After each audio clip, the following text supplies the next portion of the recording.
Salut, ici Baxter Dexter. On est au cabaret On The World pour le lancement de mon album SMS qui sort le 13 novembre 2010. Si être bon c'est un péché, envoie-moi en enfer. Pas être médiocre, je peux pas m'en empêcher, je sais même pas comment faire. J'ai du sensé, Avant tout, SMS ça veut dire Sex Money Swag.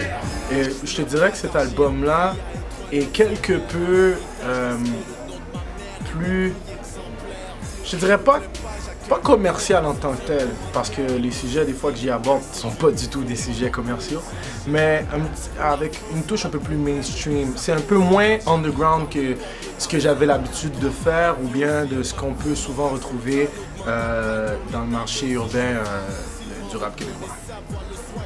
La plupart des beatmakers avec qui je travaille vous le diront, j'ai une philosophie dans laquelle je dis toujours: donne-moi ce que toi t'as de meilleur.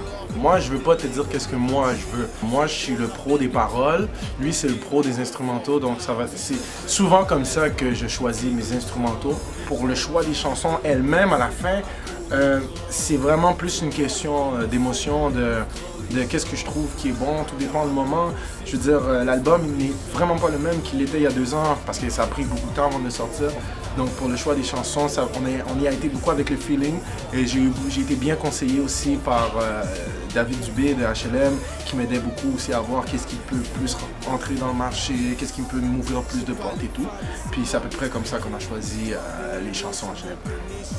Pour ce qui est de cette gecko, c'est que il y avait plusieurs années de ça, je sais pas exactement quand, je pense en 2003-2004, si ça se trouve c'est en 2005, mais j'avais l'habitude d'envoyer beaucoup de chansons à l'étranger, c'est-à-dire que j'allais sur les MySpace directement des artistes français que je voyais, j'essayais de trouver leur manager ou des magazines ou quoi que ce soit, et je suis tombé sur un homme qui travaillait pour le magazine Groove de France. Puis je lui disais: ah ouais, je suis une super artiste du Québec et tout. Donc il m'avait accordé un article dans le magazine.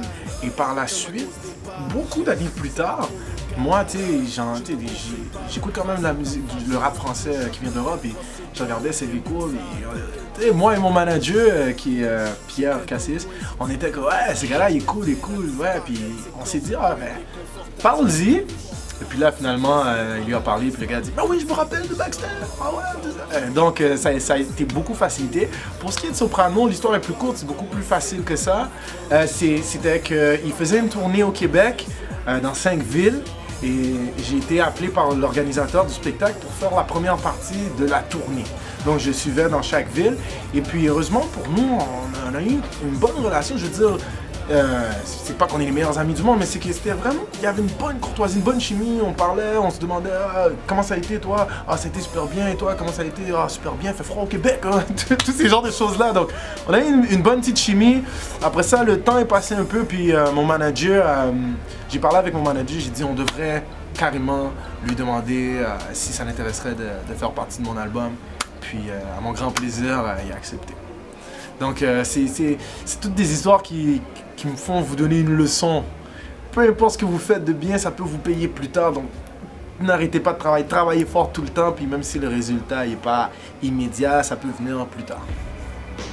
Pour ce qui a trait de Buzzy, c'est simple comme bonjour. Je me suis jeté à l'eau. J'ai dit: regarde, c'est ce que la game a besoin en ce moment. Dans le sens où il n'y a pas... Personnellement, c'est à mon goût, mais je trouvais qu'il n'y avait pas de grand controverse, il n'y avait pas grand scoop, il n'y avait pas grand chose qui se passait. Donc, on a fait un peu la lutte, puis à mon grand plaisir, il était un peu comme moi. Je veux dire, il était rendu à cette même étape-là dans sa vie où ce que, tu sais, les beefs, c'est le fun, mais jusqu'à quelle place? Je veux dire, j'en aurais probablement plusieurs autres beefs. D'après moi, c'est pas fini. Tu comprends ce que je veux dire? J'en aurais des beefs, mais c'est à savoir combien de temps ça dure. C'est comme une bagarre. 2 personnes se battent, ça finit quand? Tu sais, c'est comme... Il y a toujours un moment où on doit se dire: ben ok, maintenant qu'on a fait cette étape-là de la controverse, maintenant il faut faire l'autre étape de la controverse. La première étape, le beef, la deuxième étape, la réunion. Tu sais, il y a toujours 2 côtés à ça. Donc il était sur la même longueur d'onde que moi. Puis il a accepté d'apparaître dans mon vidéo. Non, je représente... parce que c'est difficile à expliquer et à mettre en contexte. Je suis peut-être le rappeur, je dirais, à mon niveau, je dirais à l'étape où je suis rendu, un album sorti en magasin, des vidéoclips financés, etc., etc. Je dirais que oui, peut-être que je suis peut-être le plus cru. Je veux dire, je suis peut-être celui qui ramène à la masse des gens une parcelle de hood, une parcelle de rue, une parcelle de ghetto. Oui, bien sûr. Je peux dire que, heureusement pour moi, à cette période-ci, à ce moment-là qu'on est, peut-être que c'est moi qui en amène le plus. Surtout, comme quand on voit, quand j'explique mon histoire, je dis c'est une histoire, je dis pas que c'est une vraie histoire, mais c'est une histoire qui aurait pu se passer vraiment à Montréal. Donc peut-être de ce côté-là, oui, mais le plus gangster, non. Je dis ce que j'aime, je veux dire, si j'aime les filles, j'aime les filles. Si j'aime l'argent, j'aime l'argent. J'aime le swag, j'aime le swag. Si je te raconte que j'ai vendu de la drogue, j'ai vendu de la drogue. Qu'est-ce que tu veux que je te dise? C'est pas... Mais je suis pas là pour proclamer le plus gangster. Je parle juste de ma réalité et tout, puis si ça fait qu'au moment précis, j'ai montré ce qu'il y avait de plus vrai, donc peut-être à cause que des fusils dans le vidéo, ok. Mais plus gangster, non, parce que croyez-moi, allez sur YouTube, vous allez en voir des choses extra gangster.